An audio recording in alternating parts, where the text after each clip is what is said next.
ভারত বাংলাদেশ সীমান্ত এলাকার বামনহাট ২ নং অঞ্চলে পায়ে হেঁটে বাড়ি বাড়ি জনসংযোগ কর্মসূচিতে উত্তরবঙ্গ উন্নয়ন মন্ত্রী উদয়ন গুহ শনিবার বিকেল নাগাদ বাবুন্দা বাড়ি বাড়ি কর্মসূচির অধীনে সংশ্লিষ্ট ওই গ্রাম পঞ্চায়েতের বিভিন্ন এলাকায় পৌঁছে সাধারণ মানুষের অসুবিধার কথা এবং এলাকায় কোন সমস্যা রয়েছে কিনা সব খোঁজখবর নিতেই পায়ে হেঁটে জনসংযোগ কর্মসূচির মধ্য দিয়ে মানুষের দ্বারে পৌঁছে গেলেন উত্তরবঙ্গ উন্নয়ন দপ্তরের মন্ত্রী উদয়ন গুহ। ইতিমধ্যেই তিনি বেশ কয়েকটি গ্রাম পঞ্চায়েত এলাকায় এ ধরনের কর্মসূচি সেরে ফেলেছেন।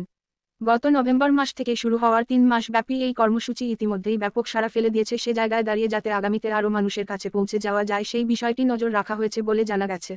এদিকে উত্তরবঙ্গ উন্নয়ন দপ্তরের মন্ত্রী উদয়ন গুহর এই কর্মসূচির ফলে বিভিন্ন এলাকায় সাধারণ মানুষের সমস্যা সমাধান অনেকটাই দ্রুত হচ্ছে বলে দাবি করেছেন বেশ কয়েকটি এলাকার সাধারণ মানুষজন।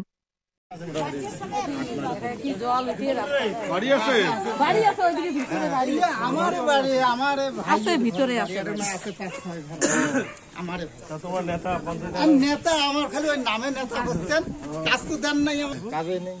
কি বলে 15 ফিনান্সের টাকা দেয়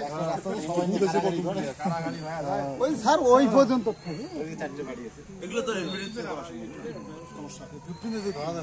দেখেন যে 7 দিনের মধ্যে ব্যবস্থা করেন। পাইপ বসিয়ে রাখলে হবে না, জল নাই তো রাস্তা হবে, এই দুইটাই হবে। কিন্তু তোমরা আমার সাথে নাই, আমরা নাই, আমার তো ব্যস্ত বর্তমান কাজে ব্যস্ত।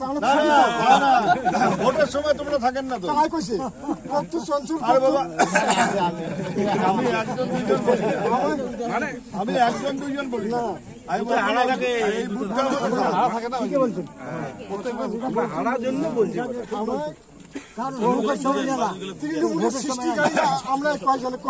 আচ্ছা তোমরা তো আছেন, কিন্তু একটু লোকজনকে বলা বলি করেন। কাজ করার মনটা তো আমার লাগবে, ভালো হলে তোমরা যদি আমার পাশে থাকেন আমরাও কাজ করবো। ঠিক আছে, রাস্তার ব্যবস্থা হচ্ছে, জলের ব্যবস্থা হবে, ক্ষতিও করিনি, কোনো ক্ষতি করিনি। তোমরা আমাকে ছেড়ে জ্ঞান করো, কোনো তোমার কোনো নেতা আসিয়ে খোঁজ দিবে তোমার কোনোদিনও? এই দেখেন আমরা ওই যে সবার খোঁজ নিতে নিতে যাচ্ছি, কোন মন্ত্রী নেতা আসিয়ে খোঁজ দিবে তোমার এইভাবে বাড়ি?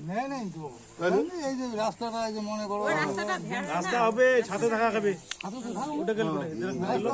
কাজ হয় তার সাথে থাকবো। সবাই লক্ষ্মীর ভান্ডার পান তো? সবাই লক্ষ্মীর ভান্ডার পান? তুমি পাও লক্ষ্মীর ভান্ডার? সবাই দেখেন আমরা সাথে সবসময় এদের সাথে থাক। জয় রাধে। এই আশ্রম আমার বাবা ছিল স্বর্গীয় নিশিকান্ত অধিকারী, 170 বছর বয়সে দেহত্যাগ করছে। আর আমাদের এই আশ্রম 136 বছর যাবৎ এক নাম মহাযজ্ঞ হয়ে থাকে। একটু কৃপা করবেন মন্দিরের সংস্কারের জন্য। মন্দির তো ভালোই আছে। হ্যাঁ, 136 বছর যাবৎ এক নাম মহাযজ্ঞ।